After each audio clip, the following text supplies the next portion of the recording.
Is that the smell of Old Spice aftershave, Old Bay crab seasoning, and old sweat socks? Must be time for the Nice Guys on Business podcast. I thought I heard you say, first of all, at least 3 times, but only had 1 second of all. So that would be the second thing I was going to say. The third thing I was going to say... Emily, by the way, don't listen to him. He's just whatever. You keep being you. The Nice Guys on Business have never, ever interviewed an ostrich on their podcast. Allegedly. But they have brought up that fucking Mustang podcast over and over and over again. Most days, they take their meds. This is not one of those days. Welcome to Fuckery with the Nice Guys. No interviews, no business content. Just your 2 favorite slack-jawed mouth breathers ranting about whatever. Now, strap yourselves in for Nice Guys Fuckery with the kings of fuckery, Doug Sandler and Strickland Bonner. I am just hitting record, and I just want to say 3 words before I even get started. Please. Are you ready? This might be able to summarize the entire episode right here. I hope so, because I don't know what the fuck we're going to talk about. Do you ever, Strickland? Do you ever? Rarely. I mean, I have a couple of ideas of things maybe that might be slightly interesting for very short periods of time. Everything that I have is always for short periods of time, but we somehow managed to stretch that into a good hour of content. Well, true. But what are the 3 words? I'm on the edge of my seat. Good is always very relative, though. So it's like it might be good to us. All right, the 3 words that I'm not going to leave hanging out there any longer are low and slow. Low and slow. Now, would you like some context now? Is it alcohol related? No, but you're getting closer. It is a consumable. Oh, okay. Cool. Well, because I have a what is it called? Rock and Rye, which is rye whiskey with rock candy. Now, nice. There are different iterations of this over the years. When I was in a band, when I was playing in a club band, I would sometimes, if my voice was hurting, I would get some rock and rye. And because it's very, the stuff that I used to get, we have a little timer in the corner now. I just hit the timer. I'm wondering how long it's going to take me to get to my low and slow comment. So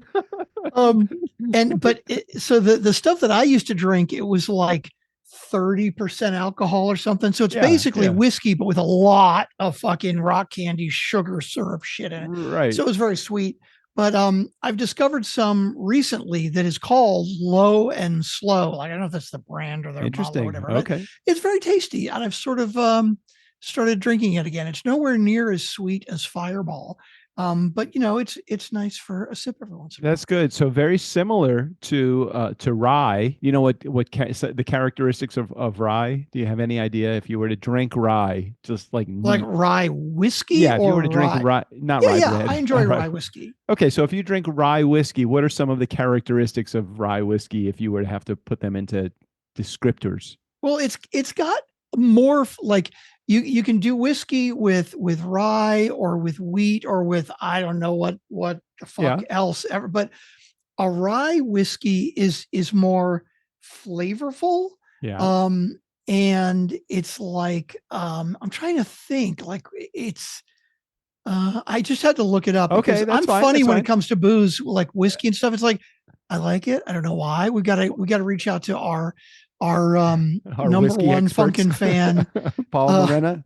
Exactly. Paul Morena knows way more than me. So rye whiskey has a spicy, peppery flavor profile, while bourbon is smoother and sweeter with notes of vanilla and caramel. Oh, very nice. So I always thought, and you were getting really close when you were using those descriptive words like, what did you say? Peppery and what was it?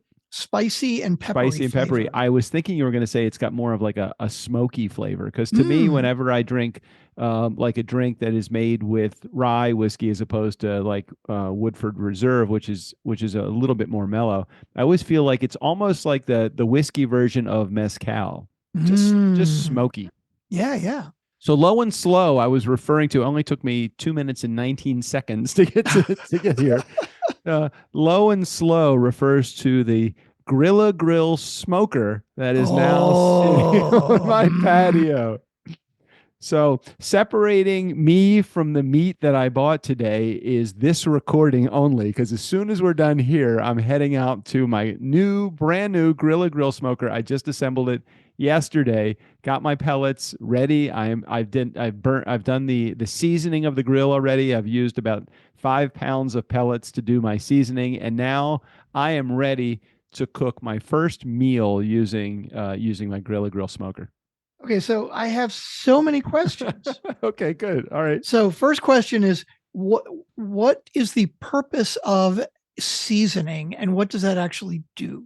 So what seasoning does is it burns off all of the manufacturing like oils that are on the metals, because it's made with this heavy duty stainless steel, as opposed to just aluminum, which doesn't really hold heat. You need something that holds heat and retains heat really well. So the features that I look for, I wasn't looking for a name brand grill, because sometimes you're just paying for the name. So I was looking for something that was like double walled insulated and had a really good auger unit that puts the pellets. It's a pellet smoker, puts the pellets into the firebox, and something that was really solidly built and easy to disassemble for cleaning and reassemble. So all of those things combined led me to, and at a price point that was fairly acceptable as it relates to smokers. Now, smokers tend to be more expensive than a grill. This one was about $1,000, and this is not even a name brand. Grill is one of those made in America, or at least assembled here in America kind of thing. So, okay, that was what I got. So the seasoning of the grill burns all of the manufacturing oils and debris and soot off of not soot, but all of the welding like things that they have, all the stuff. So it gets it ready for the first cook. Got it. So you've not cooked anything at all yet? Nope, nothing has been cooked on it yet. And I was doing some research last night, and they say start easy. Don't go for the $125 brisket. Yeah, Are you kidding? You may want to start with something simpler like burgers. So I'm actually going to make burgers, as opposed to making a tri-tip or a filet tenderloin or anything like that, or even like baby back rib. Oh my gosh, I had a neighbor that made baby back ribs. I'm like, this tastes like restaurant quality. How did you do this? Nice. And she is this 81-year-old woman, and she goes, I just use my smoker, darling. Low and slow in the backyard. Like, okay. Nice. Now, you and I talked about this a little earlier in the week. And I have a little inside info that it's actually Wi-Fi compatible. Yeah, it's crazy so in days of yesteryear, you had to like babysit your smoker all night long if you're going to do like a low, slow cook around 250 degrees. And if you do that, you basically are stoking the fire all night, moving the charcoal. You're keeping the heat evenly distributed. You don't have to do any of that anymore. Okay, now moving the charcoal. Now you got pellets, right? I got pellets. But the pellets, that's the fire source. It's not like the pellet is heating something else up. It's just the pellet burns. Correct. The pellet is creating the smoke and the fire. So it's got an igniter box that's there that ignites the pellets, and the pellets burn at a rate that it's dependent upon the temperatures that you set it at. So it used to be that charcoal or even wood chips were the only thing that you could use. Now they have these automated pellet stoves. You basically put 20-pound bag of pellets in the hopper. You set the temperature to what you want it to be. You put the probe in the meat, and the pellet smoker does the rest, and you can go to sleep, and you can track it on your phone. I don't even have to step outside to see how my meats are smoking. So, but if it's getting too cold, does it pop more pellets in automatically? Exactly. Yes, automatic. Everything's automatic. It's a smoker for, I want to call it the smoker for the lazy man, but it's not. It's like how they do all of these things. Even the coal and the wood burning, the bigger pieces of wood burning smokers are all done with these. I mean, yeah, you don't have to use a Wi-Fi compatible smoker, but why wouldn't you? Why wouldn't you? Okay, so do the pellets add flavor? Like, do you get different type of wood pellets? So they have hickory, they have mesquite, they have oak, They have competition blend. They have a whole bunch of different kind of blends. And depending on the quality of wood, there's so many, there's a full range of quality. You can buy Walmart quality pellets, which they're probably fine. I mean, they're all wood grade pellets, but it's just not quite as, and for all I know, they make the wood pellets in one factory and they private label them for Walmart as opposed to, Grill. I got some private label. I did buy some Walmart pellets and I did buy some premium Grill pellets, and they're literally 30% of the cost of the Grill, the Walmarts. So I'm going to see what's the difference between a $7 a bag and a $21 a bag. Yeah. Pellet. Because if it's all oak, then is it good oak versus bad oak or something, right? I don't know. And all of them aren't oak. They are a variety of like what do you call it? Like a composite of a number of different woods in some of those too. Okay. So it's going to be interesting. The things I didn't get, because the things that everybody's like, my mom's like, well, can I buy you the grill? My mom's got all this money now, so she just wants to buy me shit. So that's a whole other conversation we could have. But I said, no, Mom, I can buy my own grill. I'm my own smoker. I'm good. So she goes, well, I still owe you a birthday gift. Why don't I buy the grill? I said, drop the grill, Mom. You don't have to buy me the grill. How about this? How about if I get some like barbecue utensils and you get those for me? Because I don't want her to do anything that would be outside of the norm of what she would normally be getting me for my birthday anyway. Mm-hmm. It's like, hey, Doug, did you buy that car? Hey, if you didn't buy that car, just go ahead and put that on my tab. I'm like, Mom, it's okay. It's okay. I don't want you to spend your money on me. I'm good. Oh my. So go ahead. I want to. No, I was going to say. So first meal's coming out today. As soon as we're done cooking here. So I was watching this guy. His name is what's his name? Hold on. I think I subscribed to his channel on YouTube. It was something like Hungry Hansen or something. Big old chef, like barbecue chef, and he was going through like this initial. The first time you're going to do your grill, you might just want to do some burgers. So he combined, oh God, my mouth is watering just thinking about this. He combined ground beef and 80-20, lean to fat ground beef with Wagyu beef also. And he said, just need about a pound of Wagyu beef for every 2 pounds of ground beef. So that's exactly, I bought a pound of ground beef and a half a pound of Wagyu beef at my local butcher shop. And I'm going to, as soon as we're done here, I'm going to put these 8-ounce patties together. It's going to be really good. I'm going to do all the seasoning, salt and pepper and garlic. It's really simple. Don't have to worry about that. Set the smoker for 250 degrees. It's going to take about 45 minutes to make your hamburger. So if you're in a hurry, this is not the way to make a hamburger. But he said while your hamburger is going, he's got all these other ideas. He's like, okay, now you really want to create some good complementing things. So he said, go ahead and dice yourself up an onion. And then you want to take some bacon fat. As soon as he's saying this, I'm like, yes, take some bacon fat. And you want to, maybe if you have like one slice of bacon, you can make some bacon fat. And then you want to cook these onions in the bacon fat. And you want to add some salt and pepper and garlic to that also. I'm going to give you some secrets here too. I want you, and then he talks about like this special sauce, which is basically salt, pepper, ketchup, and mayonnaise mixed together. Deep, very deep.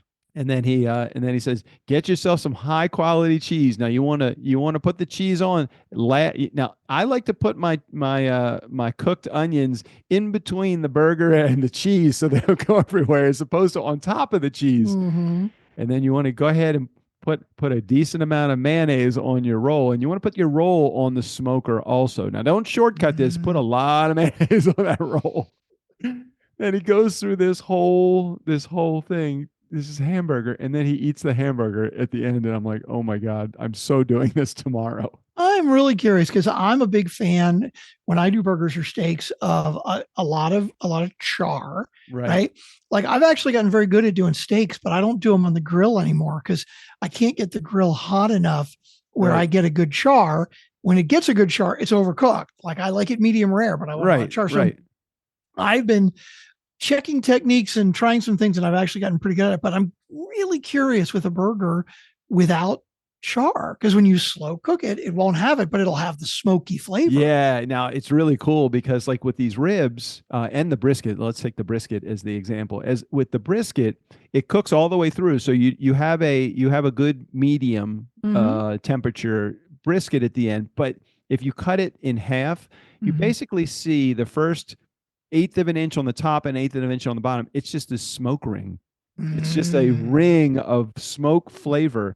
And I agree with you. I do like a little bit of crispness to my hamburger or my steak or whatever I'm eating on the outside, but I don't want it that way on the inside. I like medium rare, medium.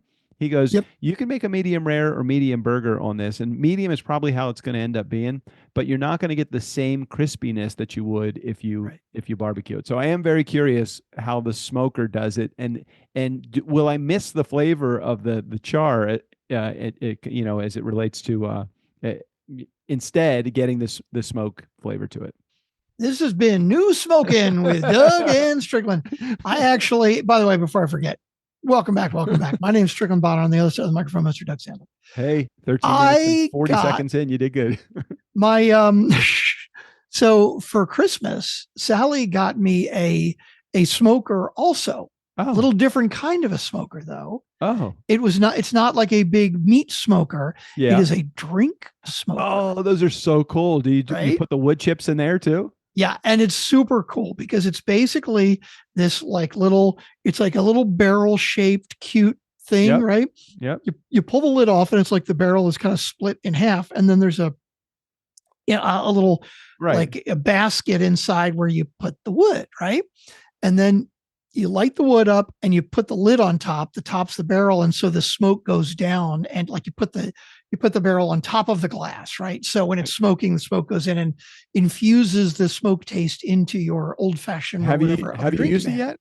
So not only have I used it, it came with 6 different woods. Whoa, okay. And it's just like little tins of woods that are like really small and easy to burn quickly, but it's like oak, cherry, apple, walnut, and the differences in the tastes that it infuses in the drinks, fucking night and day. I mean, it makes a huge difference. Okay, so it's not just like a show. It really does give you that flavor. How does the flavor get into the drink? Is it just by being in its ambient, environment that creates that? Dude, I don't know. I have this whiskey that's called Oak and Rye that I got about a month ago, and it has a burnt oak stick inside it, right? So it's already a very oaky flavor built in. And so I was thinking, oh, well, this would be really cool, like to smoke it with oak, right? And it was too much. Like it was, I really could, I mean, it was still tasty, I drank it, but it's like, I could really taste the additional oak flavor.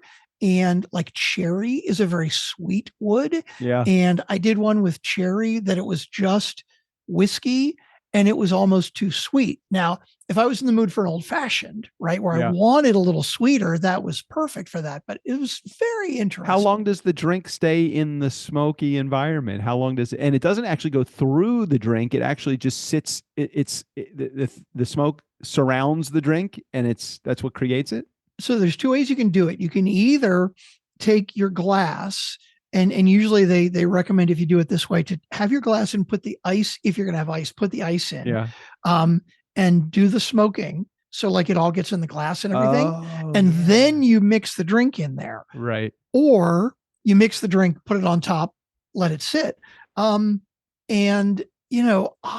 burn it in and let it sit for, I don't know, 10 or 15, 20 seconds. And it makes a big difference in the flavor. How? I don't know. It just does. It's magic. It's magic. Well, very similar. The smoker, it's just amazing how tender the meat is. Well, it's low and slow, so it's very tender.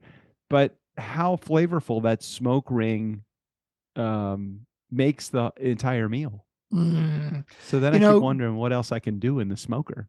Doug keeps inviting me out to see him in California. I think it's probably been 3 years since I've been to your place. Something like that, right? I think I visited about a year after you moved in, maybe. Yeah. Something like that. Yep, I've been I haven't been back 4 years. since. Well, now is the time. We have now. our So now it's like, well, now I got Airstream in the backyard, and now we have the smoker in the backyard. You also have your own personal hummingbirds that are yours, and of course, you can have all the cats also. So that's good too. Love that. God. Love cool. that. So cool. Definitely. Okay, so I didn't want to bury that lead. I think that was very important for me to share the news of the smoker. So next week when we come back, I will have the results to not only my first meal in the smoker, my fledgling meal, but also our second meal, because this weekend we have 3 of our neighbors coming over, and we're going to make it's called a tri-tip steak. It's like a tri-tip. Really high quality meat, and I'm going to go to a butcher and get that, and it is going to be fucking good. Tri-tip is excellent. I've had it before, and it's steak that you don't see that often at restaurants, but it's actually really, really good. I had never heard of it until I moved to California, and I was thinking, is this a California thing? I don't know if it's coincidental that I heard it as I moved here, or if it is if it's only a California thing. No, I don't think so. I've had it in Vegas before. I've had it in Texas here before, I think. Yeah. All right. The next thing, which I thought was really important for me to bring up, this being the podcast, and just so you guys know that it is not just self-importance and nepotism and narcissism that we like about the show, but actually other people are liking the show too. Part and parcel. About 3 days ago, I get an email from a PR agency that represents Grant Cardone. So I don't know if you know who Grant Cardone is, Nice Guy Community, but just go ahead and Google him, and you will see that he has got a 10x everything. You know, he's got something like 4 million followers on Instagram, and just a super serial entrepreneur that was up for like a challenge, and the challenge was, I don't know, make 100 million in 30 days or so, or something. I forget what the challenge was. Anyway, the PR agency reached out to us. There was no solicitation in this at all, as opposed to the other big names that have been in here. This is a lot of groveling and me going to them. Right. Grant Cardone's people reached out and said, Grant is doing this 10X California, and we want one of the outlets for his message to be on the Nice Guys on Business. Would you be open to? That's all I needed to hear. That's all I needed to hear. I didn't even read the rest of the email. I just said, sure, whatever he wants to talk about, I will be ready. So the interview is scheduled already for February 4th, and it's going to air probably on February 5th, because he's doing something timely in California that is probably going to be done by the end of February or March. So we have to do it quickly. He said they wanted it out like the next day. No, they didn't say that, but I can see based upon his timeline of when he's doing these California live events, which is what he's promoting, they're going to need it produced and published pretty quickly. So I just had to look him up. I mean, I know who he is from the history, but I don't know lately what he's been up to. Right. He is a businessman, real estate investor. He manages over $4.7 billion in assets right now. Wow. It's crazy. Okay. Yeah. So when you put the 3 of us, you, me, and Grant, in the room, we operate with about 4.7 billion. Exactly. 4.7 billion in change. You know? we are a statistical and we represent rounding. Change. We are the statistical rounding error. Exactly. We are the statistical rounding error of Grant Cardone's fortune. Yeah. Oh God. But is he happy? That's the real question. That is the real question. Okay. So what else does it say about him? Because I don't know that much about him personally either. Does it say anything about the 10X California thing? Well, yeah, he's got events coming. 10X your business, your income, and your life. Let's see. What's he worth? I'm curious about that. I don't. Net worth $600 million. Oh, you know. Yeah, it's impressive. That's impressive. Does he actually own a jet? So yeah, so you put me and Grant Cardone in a room. And what did you say his net worth was? His net worth $600 million. All right. So you put me, Strickland, and Grant in a room, and we have a net worth collectively of $600 million and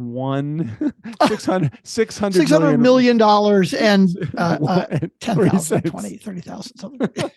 How much does Turnkey have in the bank? That's about all I got. Oh, God. Yeah. Okay. All right. What else does it say? Does he have a jet? He has a jet. He owns a Gulfstream G650. Wow. Yeah, that's impressive. Nice. Oh my God. He wasn't taking off out of DCA yesterday, was he? Because that would be just my luck. Dude, you do know how to run a Segway, don't you? That was so bad. So bad. Even the videotape of that plane going down, it was like, it really did look like the plane was. Let's finish up on Grant first of all. So Grant will be here on February 4th. The episode will air slightly after that, probably a couple of days after that, maybe even the next day, depending on how much editing I need to do or approval we need to get from his team. Mm-hmm. But I'm queuing up my questions now. If there's anything that you want me to ask Grant about anything, I mean, certainly, I'm going to go off script. So if there's anything you want me to ask Grant, just let me know, and I might be able to slip that question in. Dude, you've got this. You don't need my help at all. Okay, I was talking to our community. I know you're going to chime in anyway, but anybody in our community wants to know things because. You were asking them? Yes, but that's okay. I'm asking you too. Of course, they don't care. They don't fucking call in or anything. Come on. I was thinking, do I get Strickland involved in this interview? Should I try to coordinate schedules with him? And I was thinking, no, he doesn't care. He just doesn't care. The easier it is on Strickland, the better.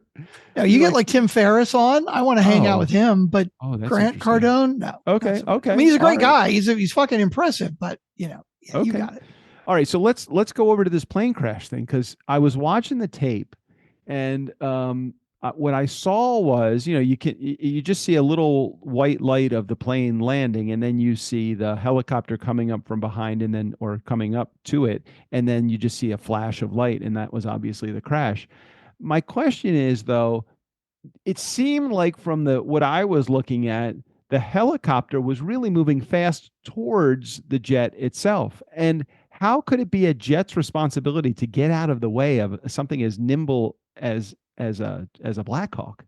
Now, where did you hear that it was the jet's fault? That it was the jet? Well, they're trying to figure out where, and I'm not an FAA investigator, and I have no idea what I'm talking about. Of course, this is the Nice Guys on Business. We have no idea what we're talking about. But in looking at the video itself, I could tell that the jet seemed to have been flying maybe off its path. I don't know. Could have been on its path perfectly. It just seemed like the Black Hawk was just, it was too close. It was approaching it. It seemed like. So, I've talked to in the past people who are pilots, and this happened at Reagan National in DC. And I've had multiple people. Jeff Abrams actually knows a lot of guys that talk about this too. Jeff flies. Tough airport to get in and out of because incredibly challenging. Because most of Washington D.C. is a no-fly zone. Right. Like you are not allowed to fly over the White House, the Washington Monument, the Capitol, all that shit. Right. The Pentagon, which is right on the other side. Right, which is right on the other side of the river. Exactly. Right. So you've got to come in on a very specific path. And a lot of times, depending on where you're coming from, you got to come in, like make a sharp turn and then boom, come right down and land. So it's very challenging, but at the same time, it means that it's a very limited flight path for where airplanes will be. Right. It's not like 360 degrees around the airport. It's like there are a couple of little niches where they come in. Right.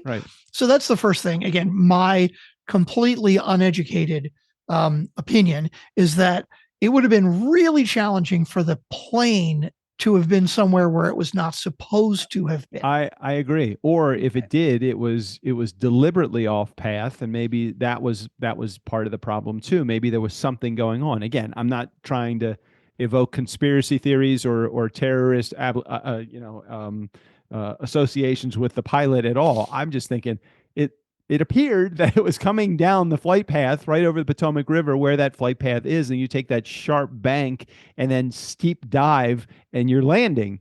Right. And exactly. I saw the Black Hawk.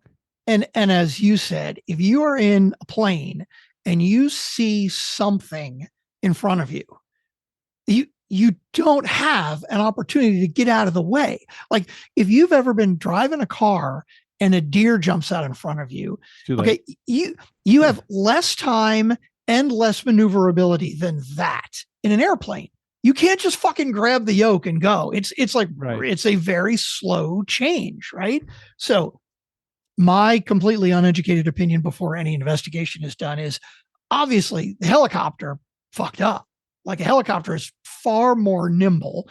And it was a military helicopter apparently doing like routine test something or another. Like, why would they do that anywhere near Reagan Airport? I don't know. What the fuck? And so, yeah, clearly, in my opinion, it's like, I don't know what the hell was going on in the head of the helicopter pilot, but like, who knows? But the reason I wanted to bring it up, because it's a fucking tragedy. I mean, like 66 or 68 people died. Like they're saying there's probably no survivors, right? Right. And so if you, let's say, were the leader of a country where this happened. Yeah. You would think that the leader of the country might say something like, this has been a terrible tragedy and we're so sorry for the families, and we're going to look into this and make sure nothing like this, you know, the normal things that people say. Normal, just big normal. But I feel like that probably isn't where we're heading with this right now, because there had to be some policy or some plan that was probably created this challenge to begin with. Am I heading down the right path? It's a possibility. I'm not saying that's the case, since Trump has only been in office for 10 days. Right. He's made a lot of changes. I'm not gonna say for sure that and all of them completely acceptable and just streamlining right through the judicial process also, right? Well, let's get back to that one in a minute, because I did see an article that mentions a number of things that maybe possibly, even though he's only been in for 10 days, could have affected it. But the first thing that I found interesting. And when Strickland says interesting, he means reprehensible. Reprehensible, disturbing, right. upside down world. This was Donald Trump, the leader of the free world. This was his response on Truth Social, on his social media platform, to what happened after this accident. Are you ready for it? Yes. Okay. And this is word for word. I am not paraphrasing.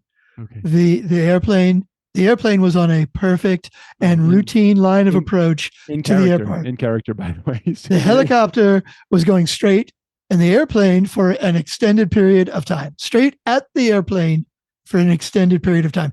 It is a clear night, all caps, clear night. The lights on the plane were blazing. Why didn't the helicopter go up or down or turn? Why didn't the control tower tell the helicopter what to do instead of asking if they saw the plane? This is a bad situation. Looks like it should have been prevented. Not good. Okay. I have so many problems with this. You have problems with this? Was this before or after he blamed diversity, equity, and inclusion on the? Well, and of course that was the next step.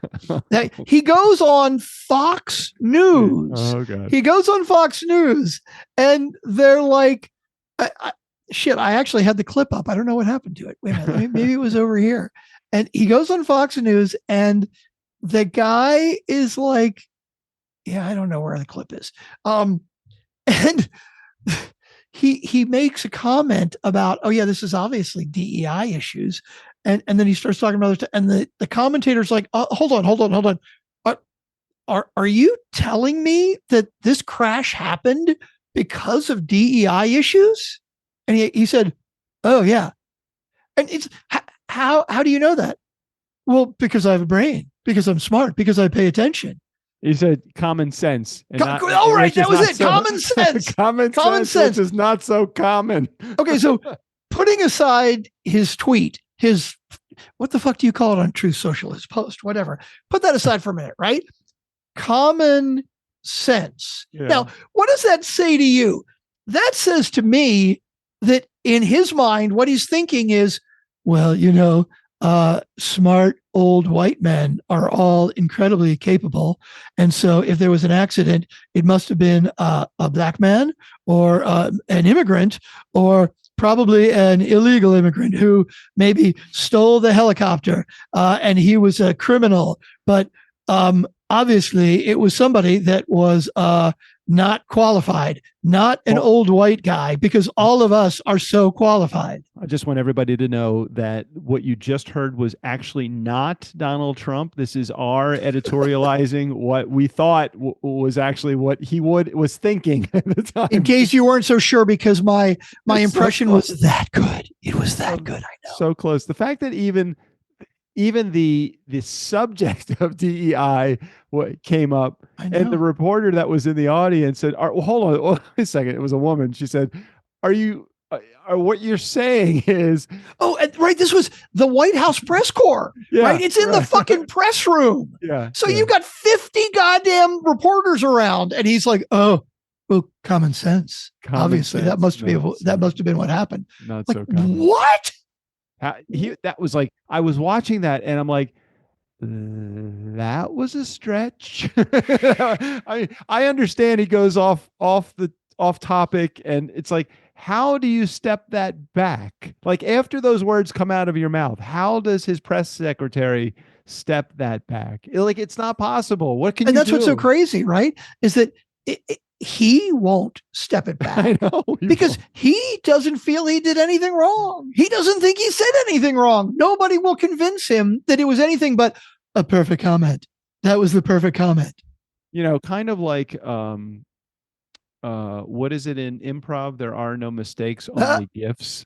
It was like, there are no wrong saying. There is nothing wrong. It's just, wait a minute, there is no bad policy, there's opportunity. Or it's like he just found a way to work that into, if he could have figured out how to work in inflation or recession into that same sentence, or the price of eggs into that same sentence, he would have figured that out. Or if he would have figured out how transgender rights somehow create an environment where this is that was their fault. Right. I'm sure the helicopter pilot was transgender, which is why I want to get them all out of the military. Oh my God. Can you imagine? I'm hoping, not because I don't want anybody to perish, but if the helicopter pilot was a woman, what's going to happen as a result of if anything, a woman, a minority, if there was anything other than middle-aged white men in that helicopter, and in the control tower, we are in a fuck ton of trouble.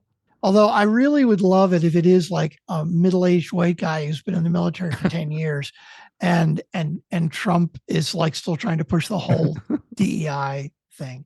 And apparently Pete Hegseth, who is our new Department of Defense leader, apparently it took him a while to respond. And again, this is just what I heard. And if somebody wants to call a while to get out of the bar into a phone booth. Right, that was it. Somebody commented, it's like, what, are they trying to sober him up before he gets in front of the cameras or something? What's the deal? God, it takes a long time to get somebody out of the bar. Hey, it was girls' night at the bar. Dude, I wasn't breaking away from that. There was some sweet tail going on in that place.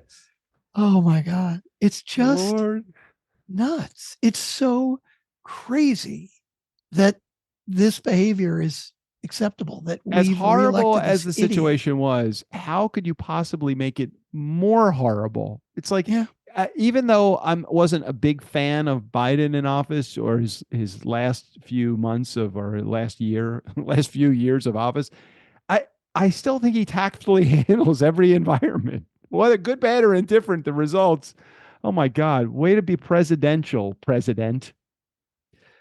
Yeah, Anyway, there's just okay. Let's move on to voicemail. I mean, we really are. We're 36 minutes in. I have a feeling we can keep this at under an hour, and I can be smoking my hamburger meeps in less than an hour. I see how it is. So now Doug is very excited to get motivated up quickly, motivated to get done quickly because motivated. He has smoking to get to. I don't even know that we have any voicemails. I think we have one. We have two. Oh, we have two. Okay, cool. One that came in on the 24th, that the day we published the episode. On the 24th. Wait a minute.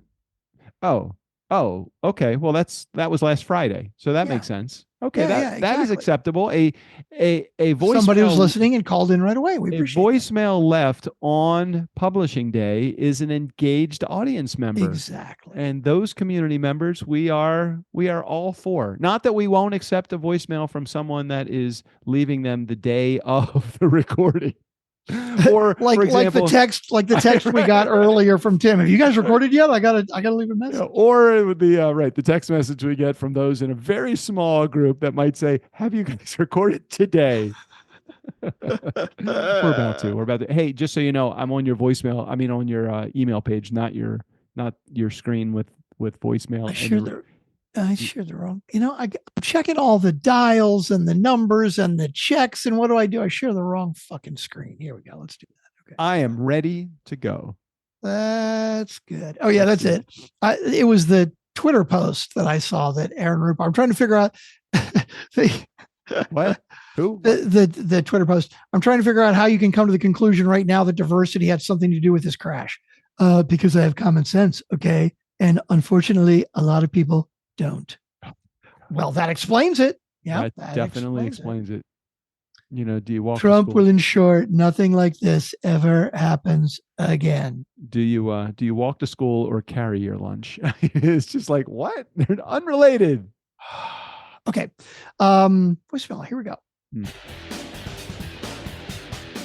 We got a voicemail from Jared. I said a voicemail from Jared. You know a voicemail from Jared. Nobody else will call. We got a voicemail from Jared. Screw the rest of y'all. I am super excited. You want to know why? Please tell me.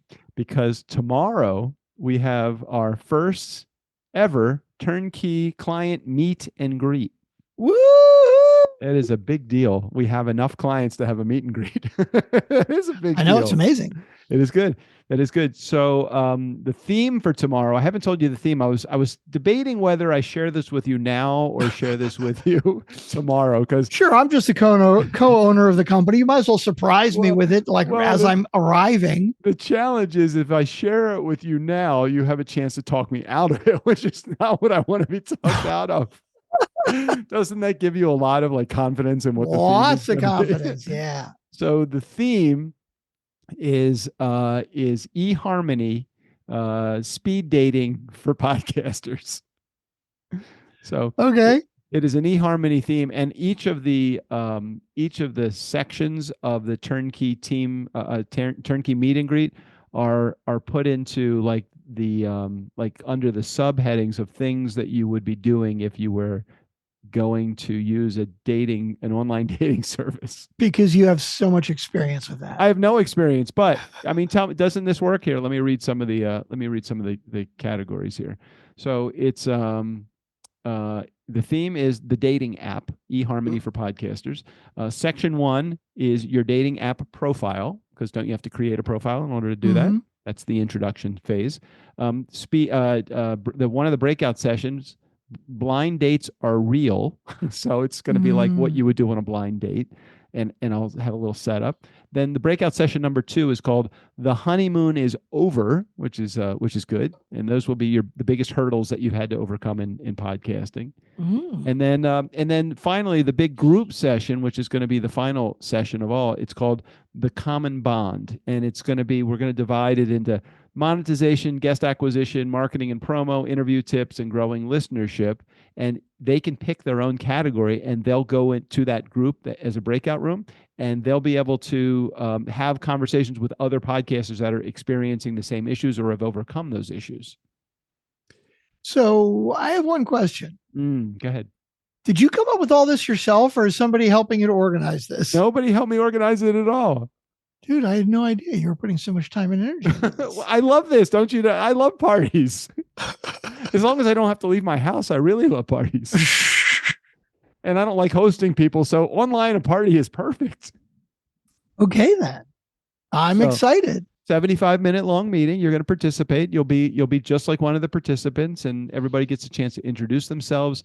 They'll go through the speed dating thing. They'll talk about why they got into podcasting to begin with, talk about their biggest challenges, and then the things that are their most common bonds. And then we'll have any takeaways in the main room.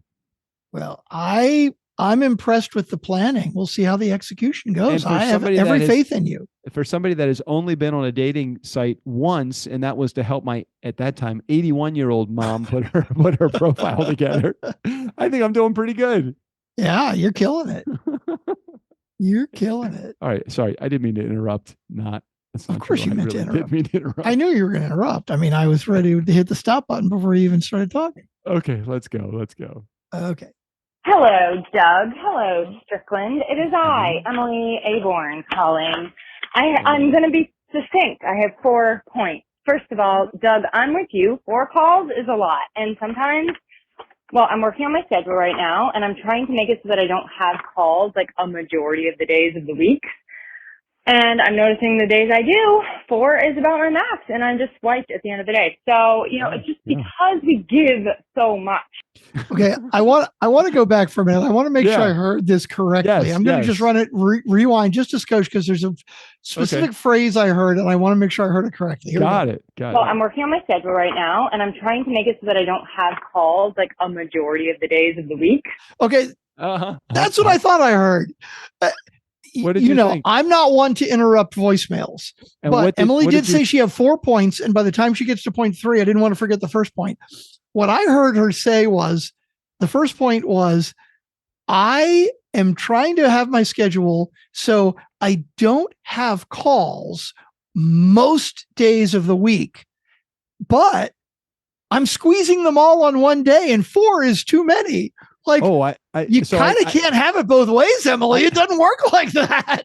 It's funny. Those may have been her words, but I thought what she was saying.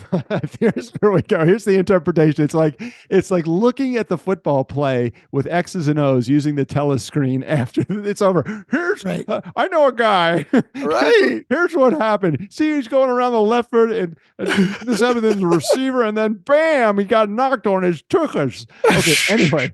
What I heard her say was, I'm working on my schedule, or I'm working on my schedule. That's what I thought you were schedule. That's the first thing I thought too, my schedule. I think she said schedule. I think she said schedule, because it was funny, because I was thinking to myself, schedule. But she definitely said schedule. Like she said it. Oh, she said that. Well, either way would have been fun. I mean, I can run it back again if we really want. All right, here, because I heard schedule, and I thought it was cute, because I often, when I say the word now, I say schedule just to be funny. Just so everybody knows, if you call in, we will not dissect your message. No. This is prohibiting. This is definitely something that is causing specific people to Emily. We are because she is very special like that. Very special to us. Okay, here we go. First of all, Doug, I'm with you. 4 calls is a lot, and sometimes. Here we go. Well, I'm working on my schedule right now.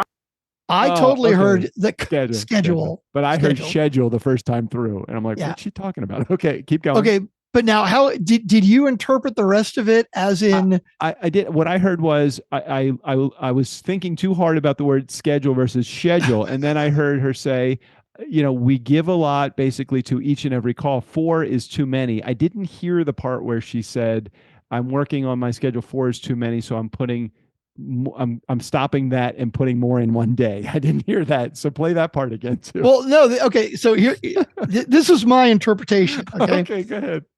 The very first thing she said is 4 calls in a day is a lot. Yeah. And then she said, I'm trying to schedule my calls right now, so I don't have calls on very many days. Okay. So basically what I'm hearing her say is, God, I hate having 4 calls in a day, but I only want to take calls one day a week. Like Well, you can't have it both ways unless it could, you want less business. I mean, yeah, okay. well, unless you want more meaningful calls, higher quality calls. So I heard her say that, and I was thinking, oh, this makes sense. She's going to do less calls because she gives so much to each call, but she's not going to have less business. She'll just have less calls. So go ahead and back it up, and let me hear the overall message that she's trying to create here at that point. Maybe we can actually let her get to the point before we True. actually continue dissecting the point that we haven't heard yet. We don't even know what she's trying to. Exactly. Exactly. Okay, here we go. Well, I'm working on my schedule right now, and I'm trying to make it so that I don't have calls like a majority of the days of the week.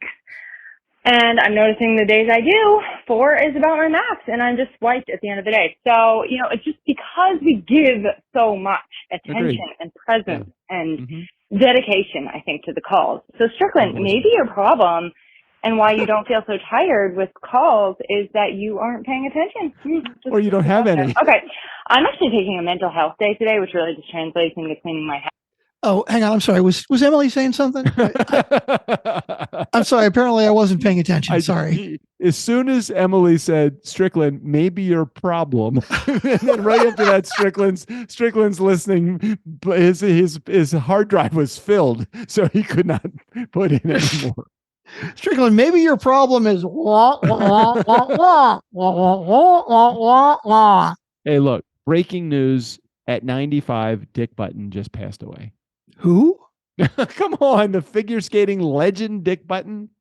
Dick Button? You don't know Dick Button?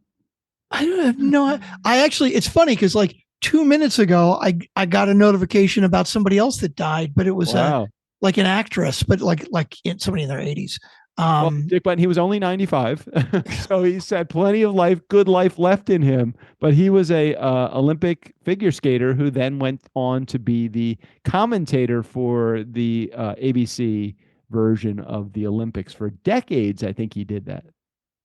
Okay. I think. I mean, that was my interpretation of who Dick Button is. I know he was a famous. No, I just saw GOP lawmakers look to delicately urge Trump to reconsider widely criticized move. I was just wondering. Okay. That was a comment on his. No, let's back up. We are like 4 subjects deep in distraction right now. We're going down bad. That's bad.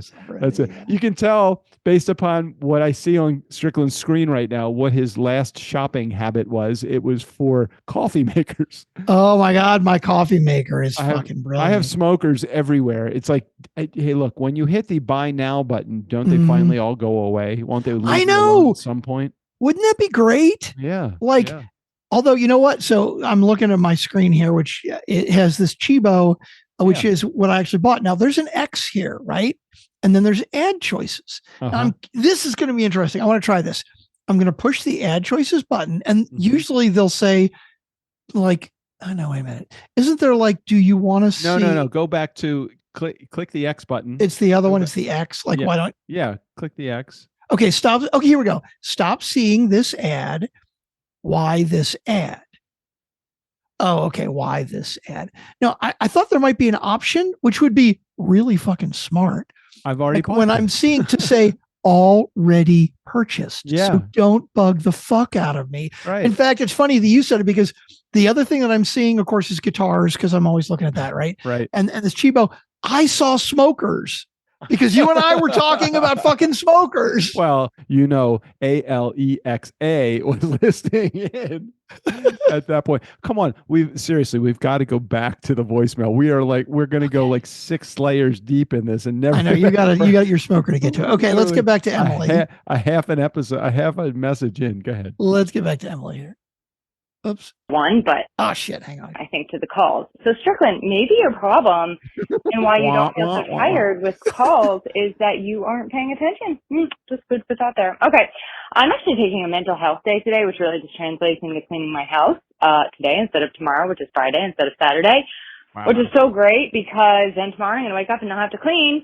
But I was listening to your episode while I was doing it, which did not improve my mental health. Let me just tell you that right now. Just kidding. I did want you guys to like go through every executive order one by one, but I realized that probably would have been like a 4-hour episode. So I'm so with you on, you like how I'm just jumping from topic to topic? It's because I said I had 4. I am so with you on people who repeat phrases. Like, my mom says, you know what I'm saying? And I'm like, yes, you are literally speaking my exact language. The one I grew up speaking. I know what you are saying. And she will say it probably 20 times in a conversation. So my thinking is, first of all, they need to listen back to themselves.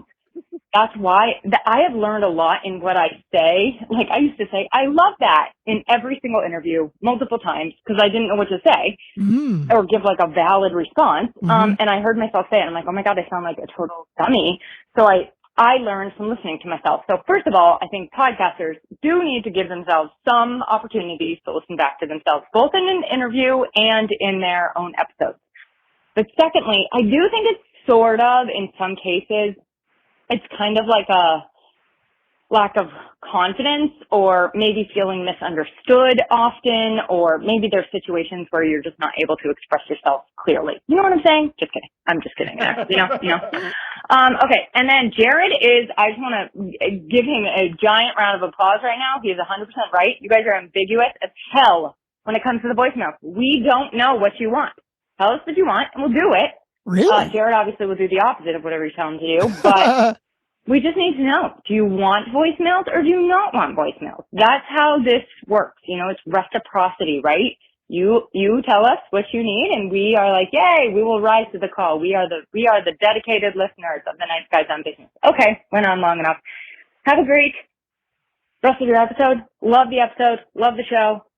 Back to my cleaning. You can see I need to continue. Oh, and she got cut off. That was the 3 minute mark. 3 words. So, 3 words. Oh, go ahead. You start. No, you 3 words. 3 words about Emily's message. This will translate very well for those that are fans of the Rolling Stones, and those 3 words are "Mother's Little Helper." Emily, were you on some kind of speed? I was trying to look and see if Strickland was playing that like 1.5x or anything like that. It's that was not the case. It was just on 1x. So that was number 1.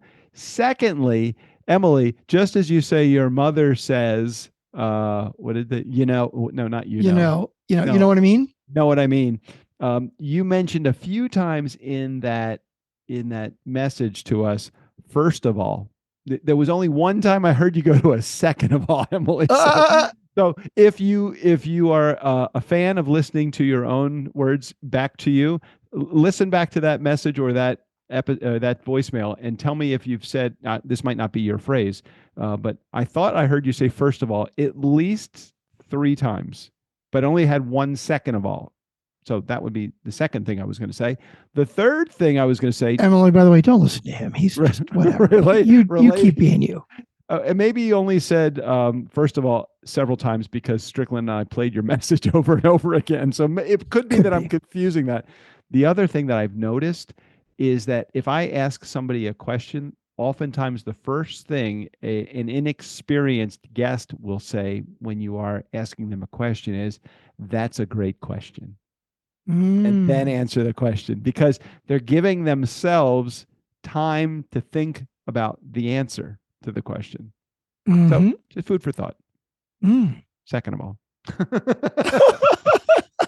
Love you, Emily. Thanks, Emily. And by the way, just for clarity, we of course always love and want more voicemails because we are egomaniacs and we want the attention. Speaking of which, have you looked at our reviews lately? Have we gotten any new reviews in the last couple of months? Funny you say that because I have asked several people who had sent me screenshots of their reviews because I always ask people to send the screenshot so I can use it for social proof before it comes up on Apple. And those ratings have not come up on Apple Podcasts. I think we still have the last one, I think was like July of last year or something like that. Are you looking at Nice Guys on Apple? Yeah. No, not on Apple. I can take a look. No, I can go over there. Yeah, because you got your Apple account. I don't fucking log into Apple. Hold on. Nice Guys on Business. Is that still our show? Nice Guys on Last time I checked. Business. Okay, I got it right here. 393 reviews. The last one was February 5th of 2024. I'm like, what? Whoa, that's a year ago. Almost. I know. Speaking of which, a year ago, do you know that we have not done anything in preparation for probably 3 or 4 weeks from now? We are going to have our 10-year anniversary as podcasters. Wow.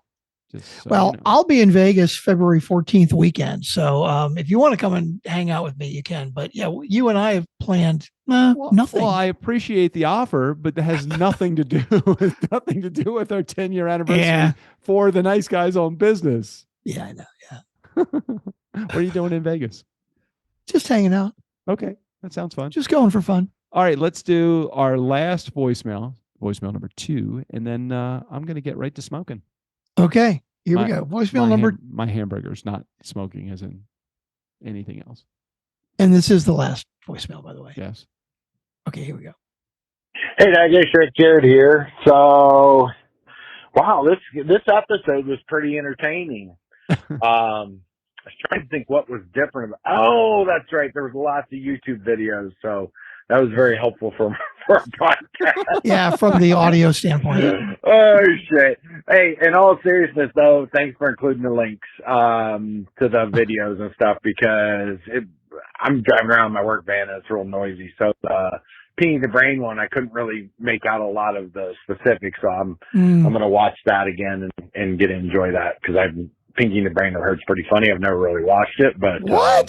So I can't wait to hear that. But thanks for including those links. Animaniacs, the NASCAR and the F1 and their changing of the tires and pit stops are just insane. I've seen them in the past. Never realized how fast like the F1 was. I don't really watch that stuff, but I've seen some, in different videos where they're showing it kind of quickly. So I can't wait to see that. But it's really cool. I have a lot of respect for people that are working with wrenches and stuff. So it's always cool to see what they do. All right, fellas, appreciate you guys, and another good episode. And you right at an hour? What the hell? I mean, you guys weren't an hour and a half or anything like that. Think you guys would get sick. Maybe you need to cook the food before you do the episode so you can have it to eat strict. That way you don't have to hurry and get out. Yeah. All right, fellas, you take care, and can't wait for next week. See you guys. That's a good point. But this week it's on Doug. It's not on me, and haven't cooked my anitizers. No, so are you not feeling hangry today? I mean, are you okay? So no, I had a snack earlier. I'm not actually that hungry. He makes a valid point though, but I think the valid point is might fall on deaf ears, because is that politically correct? Are you allowed to say that? Deaf ears? Can you say on deaf ears? But you can't say on mute ears. Is that correct? On hard of hearing ears? Right. On hearing impaired ears? That's right. It might fall. Talk about all my old sayings.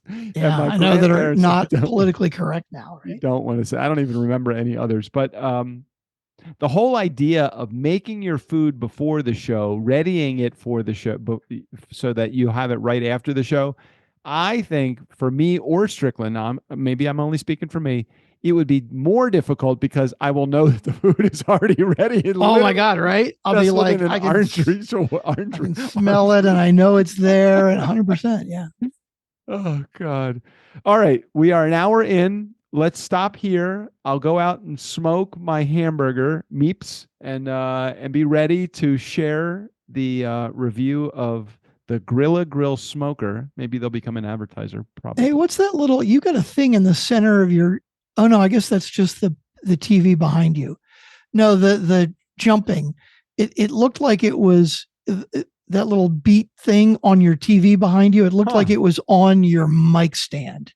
Oh, but I just realized it's on your TV. The one that's right there. Yeah, exactly. It was an optical illusion. Exactly. Because I went like this with my mic. Right, exactly. Your mic moved and it didn't move, and I realized that. I was actually thinking it was like a Zoom thing that was like letting me know that it was recording, like a little button bug thing. There's going to be, are you have the kind of computer that is a touch screen, or do you not have a touch screen? No, I mean, I do have an iPad that I don't use that often, which is touch screen, but both my laptop and desktop are not. So when JJ bought her last computer, she bought a computer for all of the features, and one of the features that she didn't buy it for, but she got, was a touch screen. And so I don't know what you do whenever you're pointing to something on the screen.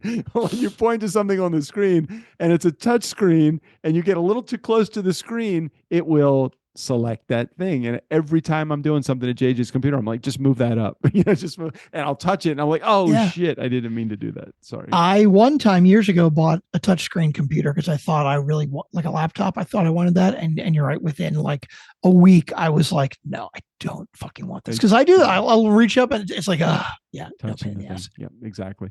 Okay, let's head out of here. Until next week. Hopefully there won't be too many things going on of political nature that we can chastise our new president about. But yeah, good luck with that. Figure that out next week. Steve O'Brien, take us out of here. For the Nice Guys on Business, the only podcast I provide voice for and also actually listen to, I'm Steve O'Brien. Well, that's what I tell them, at least. Listen to the beginning and the end. All the stuff in the middle is just yak, yak, yak, yak, yak.